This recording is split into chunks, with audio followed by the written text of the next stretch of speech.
இது தொடர்பான கூடுதல் விவரங்களை வழங்குவதற்காக செய்தியாளர் வேதவள்ளி இணைப்பில் இருக்கிறார். வேதவள்ளி, 5 நாட்களுக்கு தமிழகத்துல மழை தொடரும் அப்படின்னு வானிலை ஆய்வு மையம் சொல்லியிருக்காங்க. குறிப்பா எந்தெந்த மாவட்டங்கள்ல அடுத்த 5 நாட்களுக்கு மழையை எதிர்பார்க்கலாம் அப்படின்னு சொல்லப்பட்டிருக்குதா? கூடுதல் விவரம் என்ன? பிரியதர்ஷினி, பெரும்பாலான தென் மாவட்டங்கள் மற்றும் டெல்டா மாவட்டங்கள்ல நேற்று முதலே கனமழை ஆங்காங்கே பெய்ய தொடங்கி இருக்கிறது. இன்னையிலிருந்து நம்ம சென்னை உள்ளிட்ட வடகடலோர மாவட்டங்களையும் மழை எதிர்பார்க்கலாம்.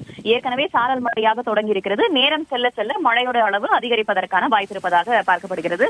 வானிலை ஆய்வு மையத்தை பொறுத்த வரைக்கும் 5 நாட்களுக்கு தமிழகத்துல கனமழை தொடரும். ஒரு சில இடங்கள்ல மிக கனமழையாக இருக்கும்னு சொல்லியிருக்காங்க.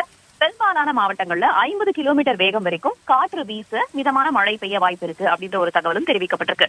தமிழகம் மட்டுமில்லாம கேரளா, கர்நாடகா, ஆந்திரா, தெலுங்கானா, புதுச்சேரி போன்ற தென் மாநிலங்களையும் மழைக்கான எச்சரிக்கை விடுக்கப்பட்டிருக்கு. தெற்குல இந்த மாதிரி நிலைமை இருக்கு. வட மாவட்டங்கள்ல, அதாவது வட மாநிலங்கள்ல வெயில் அதிகரிப்பதற்கான வாய்ப்பு இருப்பதாக சொல்லப்பட்டிருக்கு. வெப்பலை வீசுவதற்கான வாய்ப்பு இருப்பதாக சொல்லப்பட்டிருக்கு.